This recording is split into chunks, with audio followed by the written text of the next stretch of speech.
안녕하세요. 고려대학교 산업경영공학과 DSBA 연구실 석사과정 오수지입니다. 저는 이번 세미나에서 Retrievals of Table and Text Hybrid QA System이라는 주제로 ENMNP Findings 22년도에 공개된 두 편의 논문을 리뷰할 예정입니다. 목차는 다음과 같이 하이브리드 QA 태스크에 대한 간략한 설명과 그리고 하이브리드 QA 태스크에서 특히 이제 리트리벌 부분에서 어떠한 연구들이 있어 왔는지에 대한 백그라운드를 말씀드린 후에 이제 두 편의 논문 리뷰를 진행을 하고 끝내도록 하겠습니다. 가장 먼저 하이브리드 QA란 태스크에 대해서 간략히 소개드리도록 하겠습니다. 일단 본격적인 소개를 드리기에 앞서 제가 지금까지 해왔던 논문 리뷰에 대해서 간략히 홍보하는 시간을 가지겠습니다. 일단 저는 테이블 QA에 대해 관심을 가지고 있고 해서 가장 먼저 첫 번째 세미나로 구글 리서치에서 나온 테이블 MRC에서의 대표적인 논문 3편을 리뷰하는 시간을 가졌었습니다. 그래서 거의 대표적인 테이블 QA 논문이라고 할 수 있는 타파스부터 그 타파스의 후속 논문이 연구가 되어 온 메이트 그리고 테이블 포머까지 논문 리뷰를 진행을 하는 시간을 가졌고, 그 다음에는 이제 뉴머리컬 리즈닝 문제를 다루는 테이블 QA에 관심이 생겨서 이 마이크로소프트 리서치에서 나온 뉴머리컬 리즈닝 관련 논문 2편을 리뷰하는 시간을 가졌습니다. 그래서 뉴머리컬 리즈닝에 초점을 맞추면서도 프리트레이닝 관련 방법론을 다루고 있는 폴탭이라는 논문과 파인 튜닝 그 과정에 적용 가능한 방법론을 다루는 타큐브라는 논문에 대한 리뷰를 진행을 했었습니다. 그리고 이제 이번 논문 리뷰 세미나에서는 하이브리드 QA라고 테이블과 텍스트에 대해서 QA를 진행을 하는 태스크에서 특히 이 리트리벌 단에서 리트리벌 단에 초점을 맞추고 있는 2편의 논문을 리뷰를 할 예정입니다. 그래서 저희 오늘 세미나 주제의 태스크가 되는 이 하이브리드 퀘스천 앤서링이라는 태스크에 대해서 간략히 설명을 드리자면, 말 그대로 이제 퀘스천 앤서링이지만 이전처럼 일반적인 QA처럼 그냥 텍스트에 대해서만 QA를 진행을 하는 것이 아닌 텍스트와 테이블, 즉 두 가지 유형의 에비던스를 기반으로 답을 내야 하는 이 퀘스천 앤서링의 한 분야입니다. 그래서 파이낸스나 사이언스 도메인의 문서 경우에는 텍스트뿐만이 아니라 테이블에도 굉장히 다양하고 중요한 정보들이 포함되어 있기 때문에 이렇게 뉴머리컬 리즈닝이 필요한 도메인에서 필요성이 증가하고 있는 분야이기도 합니다. 그래서 그림을 제가 예시를 한번 만들어 봤는데요. 보시면 이런 위키피디아 그 리소스를 대상으로 제가 수지가 나온 고등학교는 어느 구에 위치하냐고 질문을 던졌을 때 보시면 이제 테이블만 참고해서는 답을 낼 수가 없는 상황인 것을 확인을 할 수가 있습니다. 그래서 테이블에서 먼저 수지 학력 그리고 학력에 있는 이 고등학교를 확인을 하고 이 해당 고등학교에 연결된 위키피디아 패스지를 참고를 해야만 답을 낼 수가 있는 상황인데요. 이렇듯 텍스트 하나 또는 테이블 하나만 참고했을 때는 답을 못 내지만 이 텍스트와 테이블을 둘 다 참고했을 때 답을 낼 수 있는 이런 그 QA 태스크를 하이브리드 퀘스천 앤서링이라고 합니다. 이 하이브리드 QA 태스크에서 대표적인 데이터셋이 바로 이 하이브리드 QA라는 데이터셋인데요.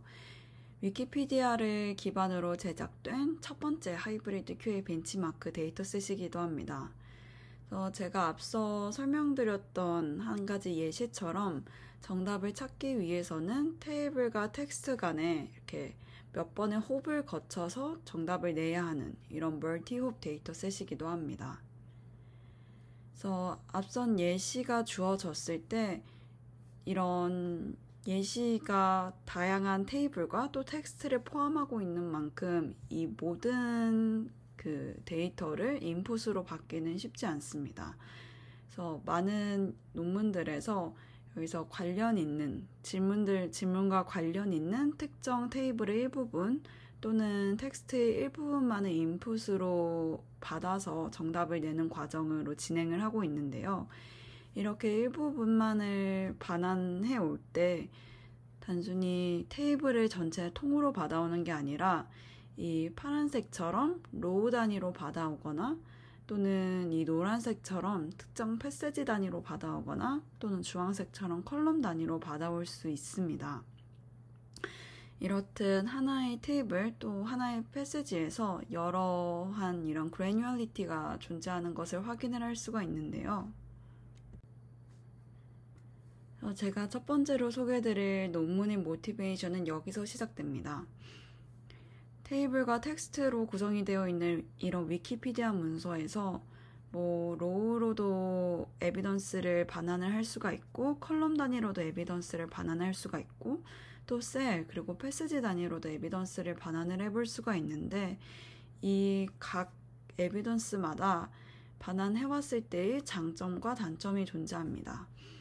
그래서 그런 장단점을 모두 장점은 가져가고 단점은 보완할 수 있도록 이런 여러 에비던스에 대한 그래뉴얼리티를 학습하는 그런 방법론을 제시한 것이 첫 번째 논문, 이 MUGER2라는 논문입니다. 그리고 하이브리드 QA 논문의 일저자가 이 하이브리드 QA 데이터셋을 오픈 도메인의 형태로 확장을 한 데이터셋이 바로 이 OTT QA입니다. 이 오픈 도메인 퀘스천 앤서링에 대해서 간략히 설명을 드리자면 기존 앞서 보신 것과 같은 퀘스천 앤서링의 형태가 클로즈드 도메인 퀘스천 앤서링, 즉 질문에 대해서 그 에비던스가 될 수 있는 문서가 1대1로 매핑되어 있는 퀘스천 앤서링이 바로 클로즈드 도메인 퀘스천 앤서링인데요. 아무래도 이렇게 질문과 관련된 에비던스가 1대1로 매핑되어 있는 경우는 좀 현실 세계의 시나리오와 좀 동떨어진 형태인 것을 생각을 해볼 수가 있습니다. 그래서 좀 더 현실적인 시나리오로 퀘스천 앤서링 태스크를 진행을 하기 위해서 이제 질문과 관련된 패시지가 1대1로 매핑되어 있는 것이 아니라 질문이 주어졌을 때 이 거대한 위키피디아 코퍼스에서 질문과 관련된 패시지를 반환을 하고 그렇게 반환된 패시지들을 가지고 정답을 내는 이런 형태의 퀘스천 앤서링이 오픈 도메인 퀘스천 앤서링인데요. 앞서 보여드렸던 그 하이브리드 QA 데이터셋을 이 오픈 도메인 형태로 확장한 것이 다시 말씀드리자면 OTT QA 데이터셋이고 보시면 제가 수지가 나온 고등학교는 어느 구에 위치하냐고 질문을 던졌을 때 이전에는 관련된 게 1대1로 매핑되어 있었지만 지금의 그림에서는 이제 위키피디아에서 수지와 관련된 여러 문서들이 반환이 되어 오고 그 문서들을 기반으로 답을 내고 있는 형태인 것을 확인을 할 수가 있습니다. 이렇듯 이 오픈 도메인 QA 태스크에서는 질문이 주어졌을 때 관련된 그런 패시지들을 찾아오는 과정이 필요한데요. 저희는 이 과정을 리트리버라고 부릅니다. 특히 이제 이렇게 테이블과 텍스트로 구성된 문서에서 반환을 해오는 이 테이블 텍스트 리트리버에서 제가 소개드릴 두 번째 논문에서는 두 가지 주요한 챌린지가 있다고 이야기를 하고 있습니다. 첫 번째로는 테이블 텍스트 디스크리펀시, 두 번째는 데이터 스펄시티인데 일단 이 테이블 텍스트 디스크리펀시란 저희가 아시다시피 일반적인 텍스트에는 어떠한 구조적인 정보도 가지고 있지 않지만 테이블의 경우에는 헤더도 따로 주어져 있고 컬럼과 로 이렇게 2차원의 구조적인 정보를 가지고 있는 것도 확인을 할 수가 있습니다. 이렇게 두 데이터가 가지는 경향이 다르기 때문에 그 차이에서 올 수 있는 문제가 있다고 이야기를 하고 있고 두 번째로는 이제 테이블 텍스트 리트리버 관련해서 데이터가 많이 없기도 하고 그런 데이터를 라벨링 하는 일도 굉장히 돈도 많이 들고 시간도 많이 소요되는 일이기 때문에 또 데이터의 부족함에서 오는 문제도 있다고 이야기를 하고 있습니다. 그래서 이 두 가지의 주요 챌린지를 해결을 하기 위해서 제가 소개드릴 두 번째 논문에서는 또 여러 방안을 제시를 하고 있는데요. 뒤에서 더 자세히 설명드리도록 하겠습니다. 제가 이번 세미나에서 소개드릴 두 편의 논문이 굉장히 헷갈릴 수 있는 지점이 있어서 한 페이지에 나타내 보았는데요. 첫 번째로 소개드릴 이 MUGER2라는 논문은 이제 질문과 관련된 에비던스가 1대1로 매핑되어 있는 클로스드 도메인 하이브리드 QA 태스크에서 멀티 그래뉴얼리티 에비던스 리트리버에 집중을 한 논문입니다. 여기서 멀티 그래뉴얼리티 에비던스란 하나의 테이블 내에서도 로우 단위 에비던스, 컬럼 단위 에비던스, 셀 단위 에비던스, 그리고 패시지 에비던스를 의미를 하는 반면 이 OTT-ER이라는 논문은 1대1로 질문과 관련된 패시지가 매핑되어 있지 않은 오픈 도메인 하이브리드 QA란 태스크에서 테이블과 텍스트 리트리버에 집중을 한 논문입니다. 그래서 분명히 두 논문이 다 리트리버 과정에 초점을 맞춘 논문이지만 이제 어떤 리트리버에 집중을 맞췄냐에 따라서 서로 좀 전혀 방향이 다른 그런 방법을 제시를 하고 있는데요. 거기에 초점을 맞춰서 이번 세미나를 들어주시면 좋을 것 같습니다. 그럼 다음으로 하이브리드 QA 태스크에서 리트리버 단에서 지금까지 어떠한 시도들이 있어 왔는지 소개드리겠습니다. 다음 오른쪽 상단에 있는 서베이 논문을 참고를 해서 다음과 같이 하이브리드 QA 태스크의 리트리버 단에서의 시도들을 분류를 해보았는데요. 가장 먼저 텍스트 에비던스와 테이블 에비던스를 두 개의 분리된 에비던스로 간주를 하고 학습을 진행을 하는 인디비주얼 리트리버, 그리고 텍스트 에비던스와 테이블 에비던스를 함께 인풋으로 구성을 해서 학습을 진행한 조인트 리트리버로 구분을 해볼 수가 있습니다. 그리고 이제 리트리버 해오는 에비던스의 그런 단위에 따라서 셀 단위로도 리트리버를 해올 수 있고 로우 단위 또는 테이블 단위로도 리트리버를 해올 수 있는데요. 그래서 각 단위에 따라서 해당 하위에 다음과 같은 논문들이 속해 있습니다. 그래서 제가 오늘 소개드릴 두 편의 논문은 조인트 리트리버이면서도 셀 단위로 반환을 해오는 MUGER, 로우 단위로 반환을 해오는 OTT-ER이란 논문이고 타 논문들로는 좀 더 인용수가 높은 논문들을 위주로 설명드리도록 하겠습니다. 가장 먼저 제가 첫 번째 세미나에서 논문 리뷰로 진행을 했었던 메이트라는 논문에서 제안을 한 포인트 R 구조입니다. 사실 이 메이트라는 논문이 더 큰 크기의 테이블을 인풋으로 받기 위해 제안된 논문인 만큼 이 테이블 전체를 인풋으로 받기 때문에 따로 리트리버가 필요가 없는 구조입니다.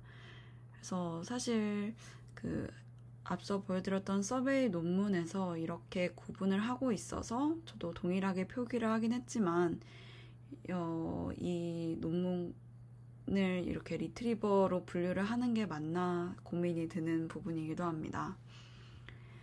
그래서 해당 논문에서는 테이블 텍스트 따로따로 관련된 에비던스를 리트리버 하는 과정 없이 일단 1차적으로 각 엔티티와 관련된 패시지들을 연결을 해서 하나의 테이블을 구성을 하게 되는데요.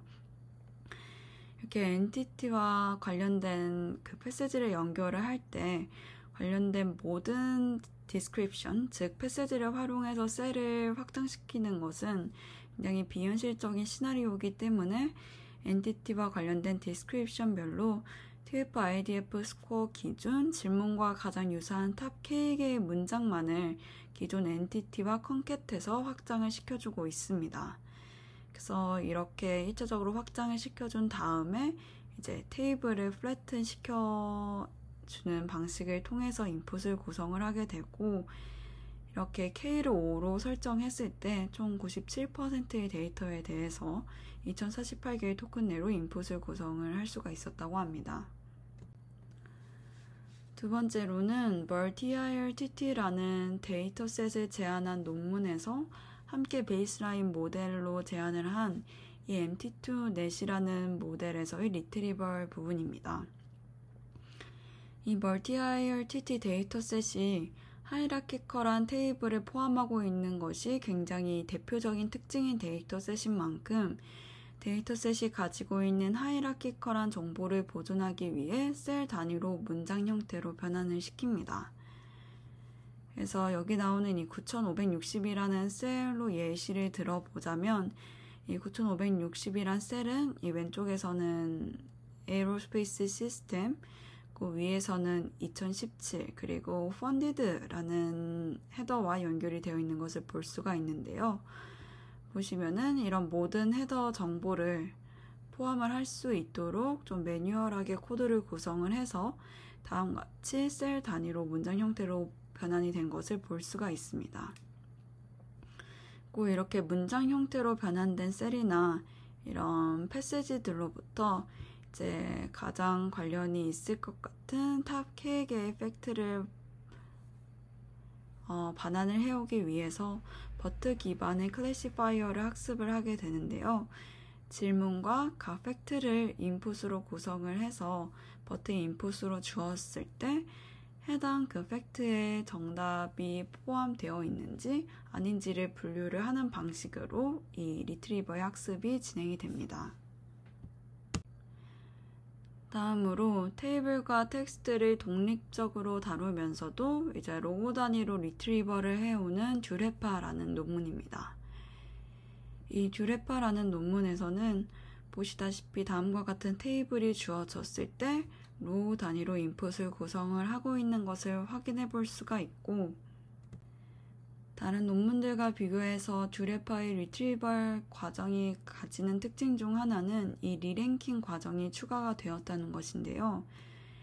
듀레파는 일단 1차적으로 이 BM25를 이용해 텍스트 100개, 테이블 100개, 총 200개의 캔디데이트를 러프하게 반환을 해오고, 이 질문과 각 캔디데이트이 얼마나 관련이 있는지 반영하는 점수를 산출하기 위해 버트 베이스 모델을 기반으로 학습한 이 리랭커 모델을 이용을 해서 최종적으로 탑 50개의 에비던스를 리더 인풋으로 활용을 하는 과정을 수행을 하게 됩니다.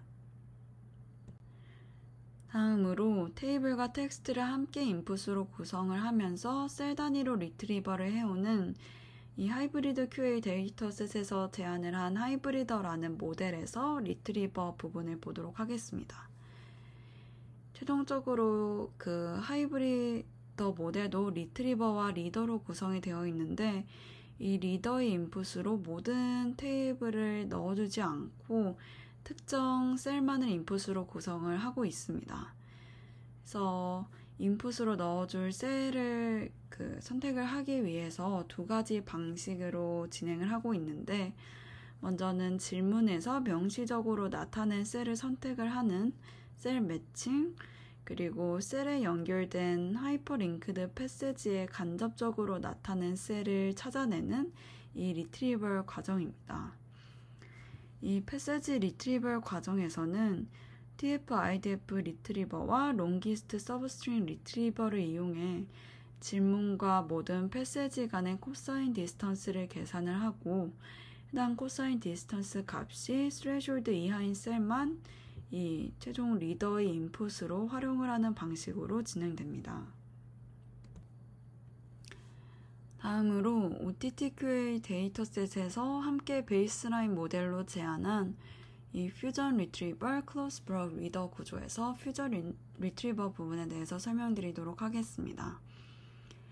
해당 데이터셋은 오픈 도메인 하이브리드 QA 태스크인 만큼 질문과 관련된 테이블 또는 텍스트를 반환을 해오는 과정이 필요한데, 테이블과 텍스트를 각각 반환해올 수도 있겠지만 해당 이 퓨전 리트리버는 테이블과 텍스트를 함께 인풋으로 구성을 해주는 과정을 먼저 수행을 해주고 있습니다.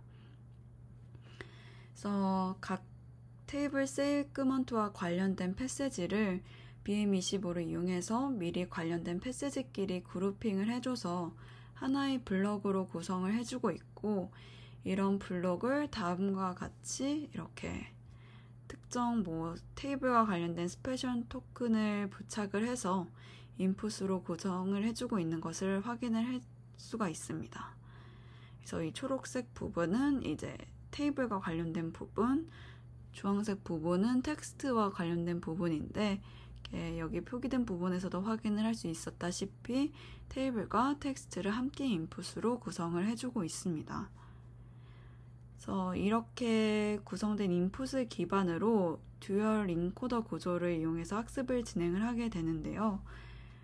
각기 다른 버튼을 가지고 질문을 구한 질문의 히든 레프레젠테이션 그리고 테이블 텍스트 블럭 레프레젠테이션을 구해서 이제 질문과 관련된 블럭의 레프레젠테이션의 내적 값은 커지게 관련 없는 테이블 텍스트 블럭 레프레젠테이션과의 내적 값은 작아지도록 학습을 진행을 하게 됩니다.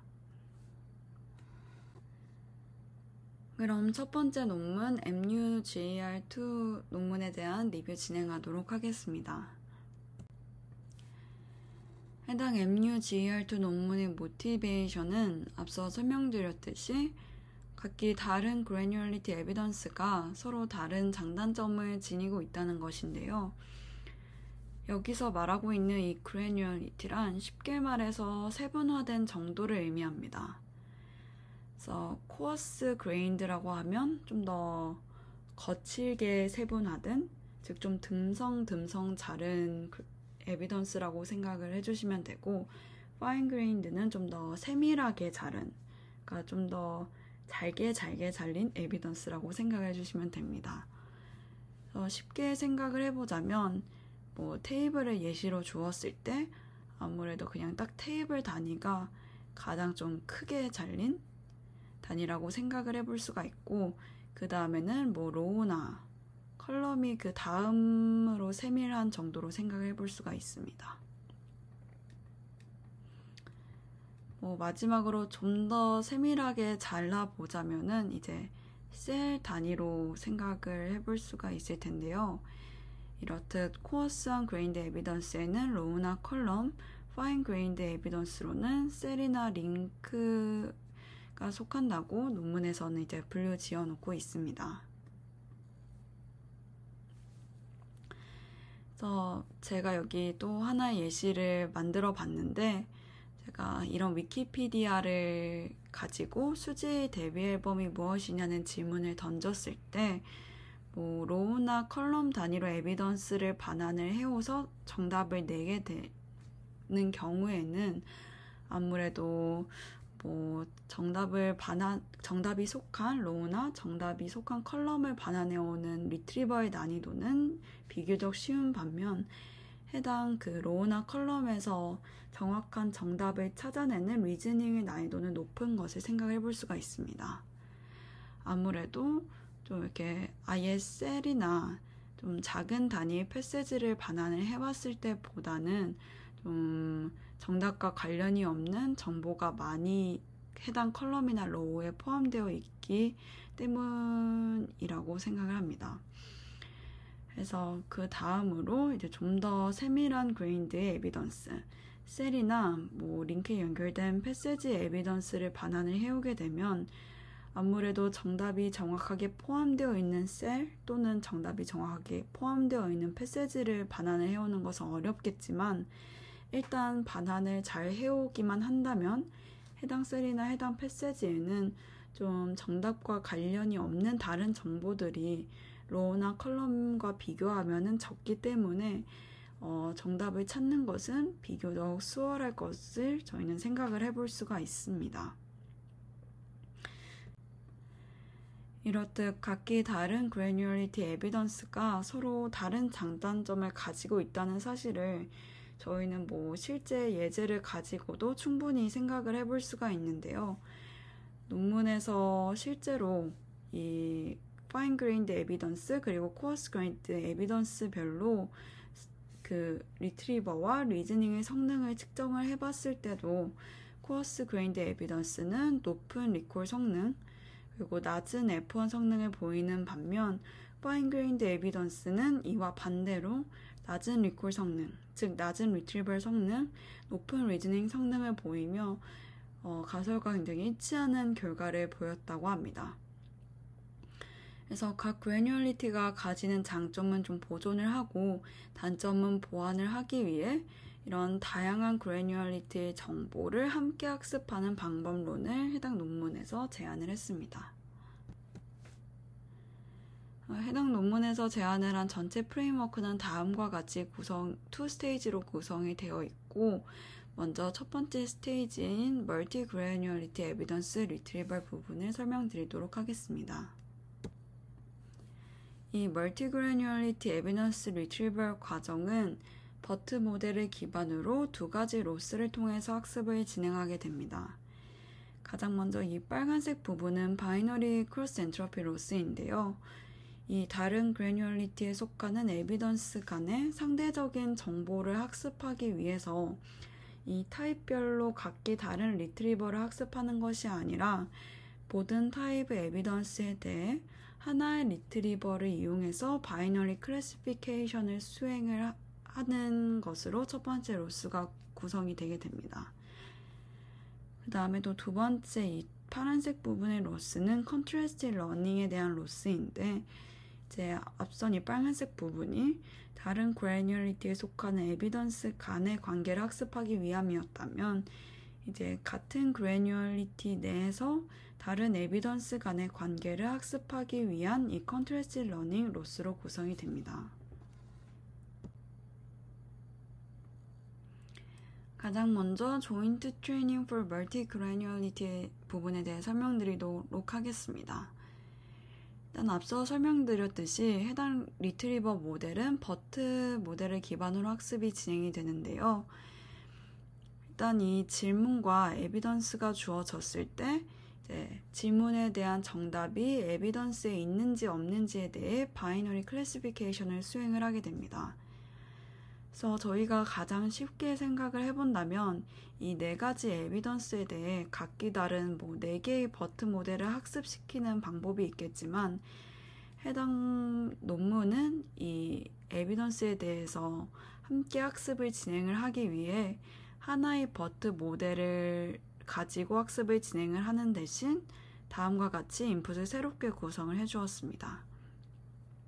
그래서 질문과 에비던스, 그리고 이제 에비던스의 타입, 이게 셀인지 로우인지 컬럼인지를 나타내주는 것으로 인풋을 구성을 해주게 되고, 각 이 에비던스 레프레젠테이션은 해당 버트를 통과한 이 아웃풋 레프레젠테이션의 맥스 플링을 거쳐서 구하게 됩니다. 여기서 주의 깊게 보셔야 할 점은 이제 각 에비던스별로 이 부분을 어떻게 구성을 하냐인데요. 이제 컬럼 에비던스의 경우 테이블의 헤더 정보를 이용해서 이 에비던스 부분을 구성을 하고 있다고 이야기를 하고 있고, 링크 부분은 테이블 셀에 연결된 패시지로 구성을 하고 있다고 이야기하고 있습니다. 좀 다른 부분은 셀과 로우 부분인데, 가장 먼저 이 셀 부분은 다음과 같이 구성을 해주고 있습니다. 이 J는 컬럼의 인덱스, I는 로우 인덱스를 뜻하는데, 이 셀별로 이제 HJ는 J번째 헤더, 즉 셀을 테이블이 이렇게 주어졌을 때 대충 그려보자면, 이 부분의 셀의 에비던스 컨텐츠를 구하기 위해서 이제 가장 먼저 해당 셀이 속하는 이 헤더를 구성을 하게 되고요. 그 다음에 separation 토큰, 그 다음에 이 파란색으로 쳐진 이 neighbor information을 또 구성을 해주게 됩니다. 이 neighbor information은 같은 로우에 있는 다른 셀의 정보를 함께 인풋으로 주기 위한 부분인데, 보시면은 이제 같은 로우에 속한 다른 셀들에 대해서 해당 셀들의 헤더값, 그리고 해당 셀의 밸류를 컨캣해서 인풋으로 구성을 하게 됩니다. 이런 정보를 함께 인풋으로 구성을 하는 이유는 그 해당 논문에서는 다른 테이블 QA 논문에서 주로 활용을 하는 것처럼 이 로우나 컬럼의 그 포지션 정보를 주기 위해서 따로 추가적으로 활용하고 있는 모듈이 없기 때문에 이런 로우 컬럼 위치 정보를 나타내기 위해서 주변 셀들의 그 값을 함께 주는 식으로 구성을 하고 있다고 생각을 해주시면 됩니다. 그 다음엔 이제 해당 셀과 연결된 패시지들을 마지막으로 컨캣을 해줘서 이 셀에 대한 인풋을 구성을 해주고 있습니다. 마지막으로 로우 에비던스와 관련해서는 앞에 에비던스들과는 조금 다른 방식을 취하고 있습니다. 보시면 일반적으로 로우 에비던스 인풋을 구성을 한다고 어떻게 할지를 생각을 해보면 이렇게 로우가 있을 때 앞서 저희가 셀의 인풋을 구성을 했던 것처럼 각 셀별로 그렇게 인풋을 구성을 한 것을 모두 콘캣해주는 방식을 가장 쉽게 생각을 해볼 수가 있습니다. 근데 이렇게 되면은 일반적인 모델의 인풋 시퀀스 로우는 이 로우에 속하는 모든 셀들의 내용을 다 담을 수가 없는 것을 생각을 해볼 수가 있는데요.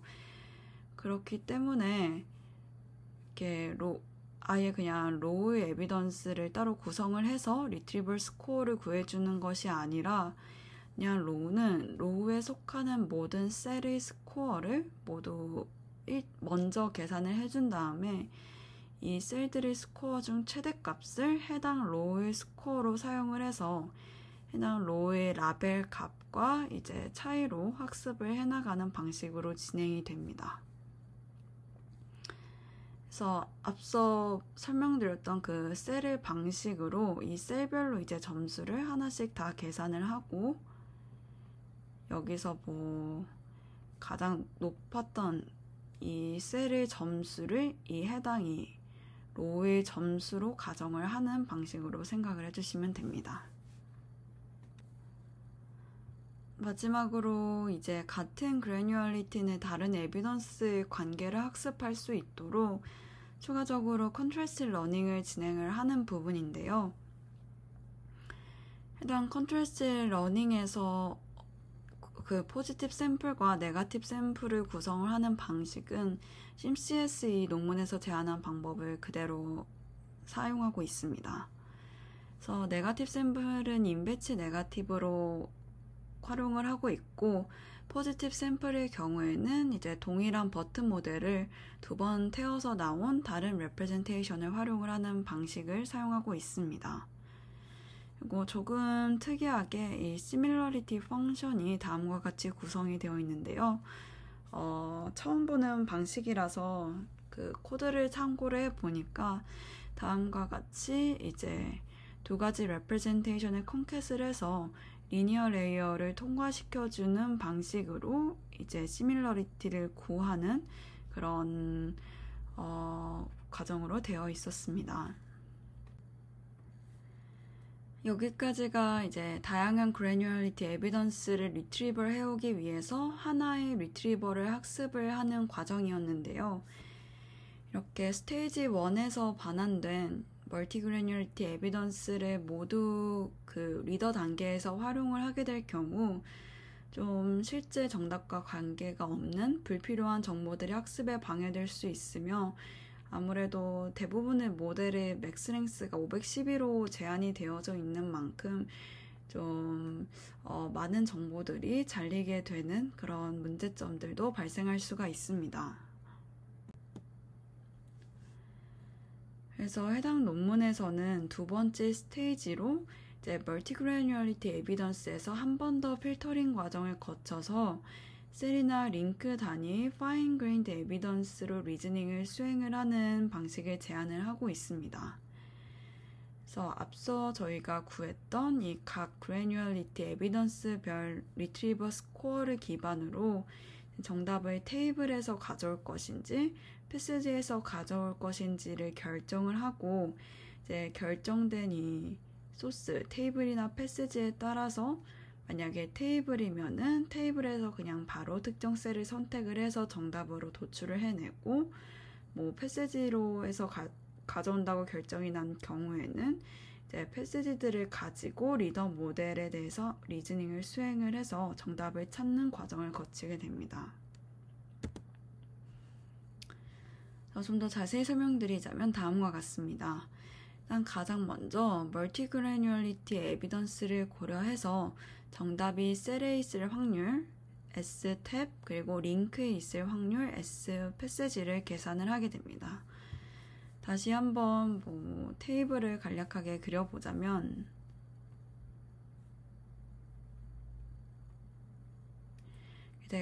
이렇게 되겠고, 이제 i번째가 i번째 로우, j번째가 컬럼의 인덱스로 생각을 해주시면 되는데요. i번째 로우, j번째 컬럼에 위치한 그런 셀의 스코어를 구할 때는 이제 해당 셀이 속한 이 컬럼의 스코어, 그 해당 셀이 속한 이제 이 로우의 스코어, 그리고 해당 셀의 스코어를 총 3가지의 스코어를 더해서 이 셀의 스코어를 구하게 됩니다. 그리고 이제 i번째 로우와 j번째 컬럼에 속한 셀에 연결된 이 패세지 스코어를 구하기 위해서는 앞선 과정과 똑같이 컬럼과 로우의 스코어를 더해주고, 이제 해당 셀에 만약에 여러 패세지들이 연결됐을 수도 있으니까 해당 셀에 연결된 이 여러 패세지들의 스코어 중 맥스 값, 가장 큰 값, 그래서 3가지의 스코어를 더해서 이 해당 셀의 패세지 스코어를 구하게 됩니다. 그 다음에 이제 테이블 그리고 패세지별로 맥스 값을 구해서 최종 이 해당 테이블의 스코어 그리고 이제 패세지 스코어를 구하게 되는데요. 그래서 이렇게 구한 테이블과 패세지 스코어를 비교했을 때 만약에 테이블의 스코어가 더 큰 경우에는 이제 1에서 구했던 이 셀의 스코어가 가장 높은 셀을 바로 정답으로 반환을 하게 됩니다. 근데 만약에 이제 패세지 스코어가 더 큰 경우에는 이제 1에서 구한 스코어가 가장 높은 이 패세지를 한 번 더 이 리더 모델에 태워서 정답을 찾는 그런 스팬 익스트랙션 과정을 수행을 하게 됩니다. 마지막으로 실험 결과입니다. 메인 실험에서는 하이브리드 QA 데이터셋의 베이스라인 모델인 하이브리더와 비교를 하고 있는데요. 보시면은 이 버트 베이스를 기반으로 한 MUGER 모델이 이 버트 라지를 기반으로 학습을 진행을 한 하이브리더 모델보다 더 높은 성능을 보이고 있는 것을 통해서 멀티그래뉴얼리티 에비던스를 잘 활용하는 것이 효과를 이야기하고 있습니다.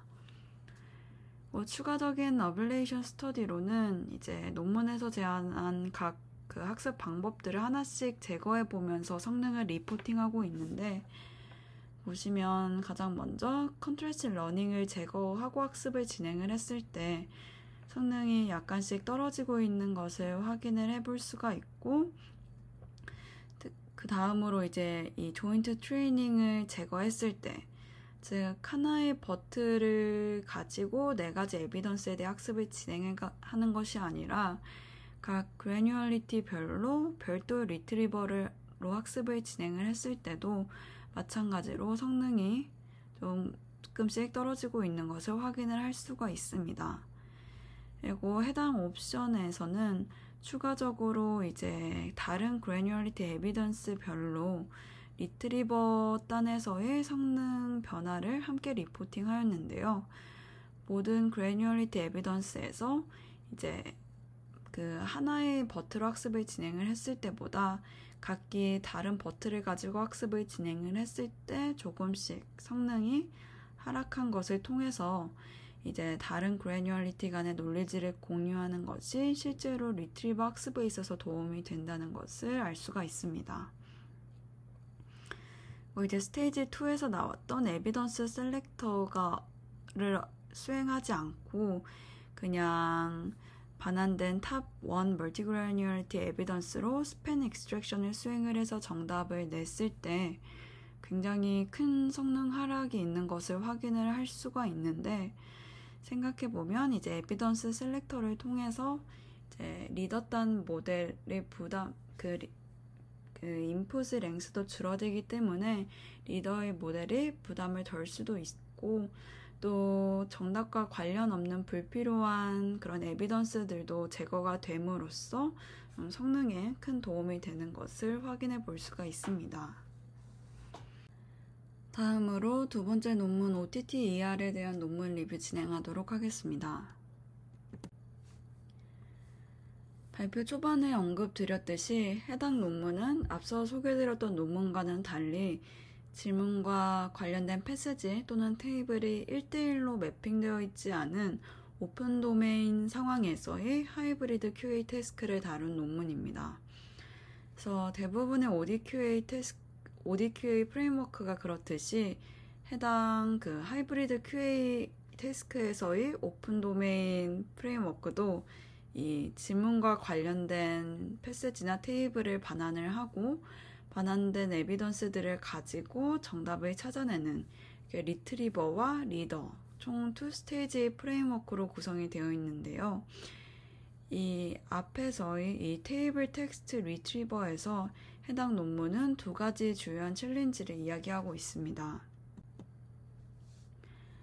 바로 이제 테이블과 텍스트가 가지는 데이터의 경향이 다르기 때문에 이 차이에서 올 수 있는 문제점, 두 번째로는 이 테이블 텍스트 리트리버를 수행을 하기 위한 데이터가 굉장히 부족하고 그러한 데이터를 직접 구축을 하려고 하면은 너무 돈도 많이 들고 비용도 많이 든다는 문제점이 있습니다.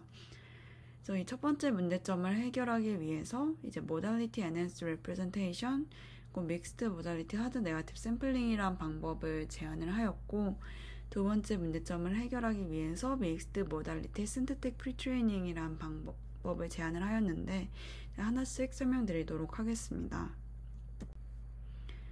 가장 먼저 해당 논문에서는 리트리버의 구조로 듀얼 인코더 구조를 사용을 하고 있습니다. 그래서 각기 다른 두 가지 로버타 모델을 베이스로 하고 퀘스천과 테이블 텍스트 블록을 각각 인코딩해서 그 두 가지 레프레젠테이션의 내적 값이 최대가 되도록 학습을 진행을 하게 되고, 여기서 테이블 텍스트 블록은 다음 오른쪽과 같이 구성이 되는데요. 보시면 이제 테이블에서 하나의 로우와 그리고 그 각 로우의 특정 셀과 연관된 패시지들이 함께 구성이 되어 있는 것을 확인을 할 수가 있습니다. 이렇게 구성이 됐을 때 그 모델을 인풋으로 넣어줄 때는 다음과 같이 테이블 또는 패시지와 같은 스페셜 토큰을 부착을 해서 각기 인풋으로 구성해지고 있는 것을 확인을 해볼 수 있습니다. 근데 이렇게 테이블과 텍스트가 함께 인풋으로 구성이 되는 상황에서 단순히 퀘스천의 레프레젠테이션을 구할 때 CLS 토큰의 레프레젠테이션을 활용을 하는 것처럼 이렇게 동일한 방식으로 CLS 토큰의 레프레젠테이션만으로 이 블럭의 레프레젠테이션을 활용을 하게 된다면 좀 테이블과 텍스트 두 가지의 정보를 충분히 활용을 할 수 없다는 것을 생각을 해볼 수가 있는데요. 이러한 한계점을 보완을 하기 위해 제안을 한 방법이 이 Modality Enhanced Representation입니다. 그리고 이렇게 듀얼 인코더 구조를 기반으로 컨트롤스 러닝을 진행을 할 때 단순히 이 네거티브 샘플, 즉 질문과 관련이 없는 테이블 텍스트 블럭을 어떻게 구성하느냐에 따라서도 성능이 크게 차이가 나는데요. 일반적으로 저희가 알고 있는 예를 들어 DPR과 같은 논문에서는 이렇게 인배치 네거티브 말고 좀 어려운 네거티브 샘플을 주기 위해서 이 BM25 스코어가 높은 하드 네거티브 샘플을 사용을 하고 있습니다. 그래서 물론 그렇게도 사용을 할 수가 있지만 해당 논문에서는 말고 조금 더 어려운 하드 네거티브 샘플을 만들기 위해서 이제 새로운 방법을 제안을 하고 있는데요. 그 방법에 대한 이야기가 바로 믹스드 모달리티 하드 네거티브 샘플링 부분입니다. 앞서 짧게 언급드렸던 방법론들을 하나씩 자세히 설명드리도록 하겠습니다. 가장 먼저 모달리티 enhanced representation은 이제 앞서 설명드렸듯이 기존의 댄스 리트리버 방법론에서 도큐멘트 레프레젠테이션을 구하기 위해 일반적으로 활용을 했던 방법들, 즉 CLS 토큰의 레프레젠테이션을 활용을 하거나 아니면 전체 토큰들의 레프레젠테이션을 평균값을 취하거나 하는 방법들은 아무래도 테이블과 텍스트 두 가지 모달이 함께 인풋으로 구성이 되었을 때 그 크로스 모달 인포메이션을 반영하기엔 부족하다는 점을 이야기하고 있습니다. 그래서 테이블의 representation 그리고 텍스트 representation을 더 잘 반영할 수 있는 이런 modality enhanced representation을 제안을 하는데요. 바로 다음과 같이 구성이 됩니다. 그래서 기존의 이 왼쪽과 같은 그림이 기존에 가장 대표적으로 활용이 되던 CLS 토큰의 representation만을 활용을 하던 방법이라면 이제 오른쪽처럼 CLS 토큰의 representation과 테이블 부분의 representation 그리고 텍스트 부분의 representation을 컨캣을 해서 활용을 하고 있습니다. 그래서 총 4가지 방식으로 실험을 수행을 했는데 각 세 가지 각각의 representation을 구할 때 단순히 첫 번째에 오는 각 그 모달별 스페셜 토큰의 representation을 활용을 하는 방법 아니면 이제 평균을 내서 활용을 하는 방법이나 맥스플링을 취하는 방법 또는 셀프 어텐션을 한 번 더 거치는 방법 그래서 총 4가지로 실험을 수행을 하였고 뒤에 실험에서도 말씀드리겠지만 그냥 첫 번째 토큰의 레프레젠테이션을 활용을 했을 때 가장 좋은 성능을 보였다고 합니다. 두 번째로는 이제 어떻게 하면 더 어려운 네거티브 샘플을 구성을 하느냐와 관련된 믹스드 모달리티 하드 네거티브 샘플링 방법입니다. 그래서 보시면 테이블 또는 텍스트에서 정답을 포함한 일부분만을 교체하는 방식으로 좀 더 질문과 관련이 있어 보이면서도 정답은 포함하고 있지 않은 하드 네거티브 샘플을 구축을 하였습니다. 그래서 만약에 테이블에 정답이 포함되어 있는 경우에는 보시면 이제 동일한 테이블 내에 다른 로우와 교체를 진행을 하고 만약에 패시지에 정답이 포함되었던 경우에는 아예 다른 블럭에 있는 텍스트와 랜덤하게 교체하는 방식으로 하드한 네거티브 샘플을 구축하였습니다. 마지막으로 이 믹스드 모달리티 신thetic 프리트레이닝이란 앞서 말씀드렸던 2가지 주요 챌린지 중에 데이터 스펄시티 문제를 보완하기 위한 방법론입니다. 그래서 보시면 OTTQA 데이터셋으로 본격적인 학습을 진행을 하기 전에 러지 스케일의 신디사이즈드 코퍼스를 추가적으로 구축을 해서 프리트레이닝을 진행을 하는 방식으로 리트리버의 성능을 향상시킨 방법이고 이런 퀘스천과 테이블 텍스트 블럭 쌍으로 구성이 돼야 되는 이 코퍼스는 다음과 같이 구축을 하였습니다. 일단 이 테이블 텍스트 블럭 데이터를 구축을 하기 위해서는 위키피디아의 하이퍼링크 정보를 이용을 하였는데요. 저희가 위키피디아를 한 번쯤 보신 분들은 아시겠지만 이런 테이블의 특정 셀에 관련된 또 다른 페이지가 링크된 것을 확인을 할 수가 있습니다. 이런 특정 로의 특정 셀과 그 셀과 연결된 그 페이지에서 이 첫 번째 섹션에 해당하는 패세지를 연결을 해서 이 테이블 텍스트 블럭을 구성을 하였다고 합니다. 그래서 앞선 과정을 통해 구했던 테이블 텍스트 블럭과 관련된 퀘스천 데이터를 구축을 하기 위해서는 이 백제너레이션이라는 방법을 활용을 하였다고 하는데요. 단순히 템플릿을 이용을 해서도 구축을 할 수가 있겠지만 좀 두 가지 모달의 정보를 포함하면서도 좀 더 자연스러운 수도 퀘스천을 생성을 하기 위해서 이 백제너레이션이라는 방법을 활용을 했다고 합니다. 이 백제너레이션이라는 방법은 이런 바트 같은 생성 모델을 기반으로 이 OTTQA 데이터셋에서 제공하는 테이블 텍스트 블럭과 퀘스천 쌍을 이용을 해서 테이블 텍스트 블럭을 인풋으로 넣었을 때 관련된 퀘스천이 아웃풋으로 나오도록 학습을 진행을 한 다음에 이렇게 학습이 완료된 바트 모델을 가지고 앞서 저희가 추가적으로 구했던 테이블 텍스트 블럭을 인풋으로 넣어서 나온 이 아웃풋 퀘스천을 가지고 이제 이 아웃풋을 이 테이블 텍스트 블럭과 매핑되는 퀘스천으로 활용을 했다고 합니다. 그래서 이렇게 구축을 하였을 때 생성된 예시가 다음과 같은데요. 보시면은 단순히 템플릿을 통해서 구축을 했을 때보다 좀 더 테이블과 텍스트 두 정보를 다 포함하면서도 문법적으로도 자연스러운 질문이 생성이 된 것을 확인을 할 수가 있습니다. 다음으로 실험과 결과에 대해 말씀드리도록 하겠습니다. 해당 논문은 오픈 도메인 하이브리드 QA 태스크의 논문인 만큼 이제 리트리버 단에서의 성능 그리고 리더 단에서의 성능을 각각 리포팅하고 있는데요.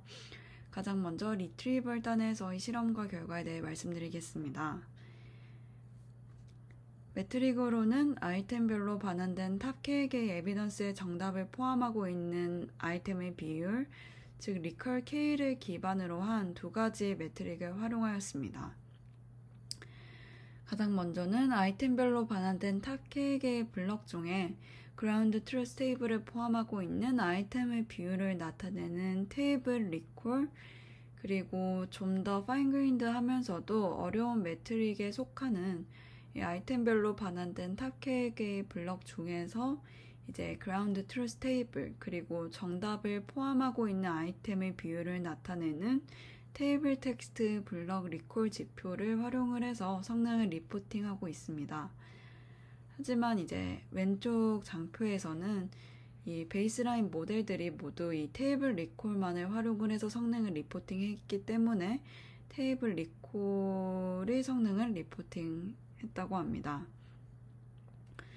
그리고 이제 모델들에 대해서 간략히 설명을 드리자면 이 바이 인코더 모델은 테이블과 텍스트를 하나의 인코더로 인코딩한 댄스 리트리버, 이 트라이 인코더는 테이블과 텍스트를 각기 다른 인코더로 인코딩한 댄스 리트리버를 나타냅니다.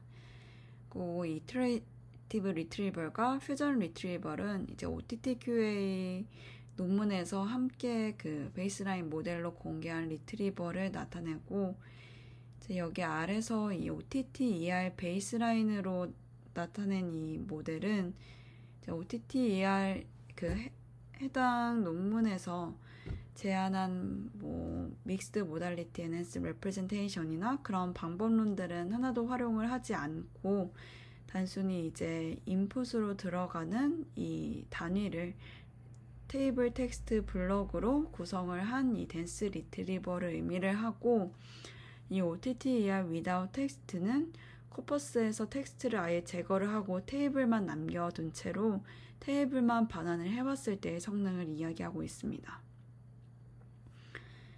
성능을 보시면 아무래도 이제 모든 논문에서 제안한 방법론을 활용을 한 이 OTT-ER에서 가장 높은 성능을 보이는 것을 확인을 할 수가 있고, 특히 K가 작을 때 다른 비교 모델들과 비교해서 큰 성능 향상을 보이고 있는 것을 확인을 할 수가 있습니다.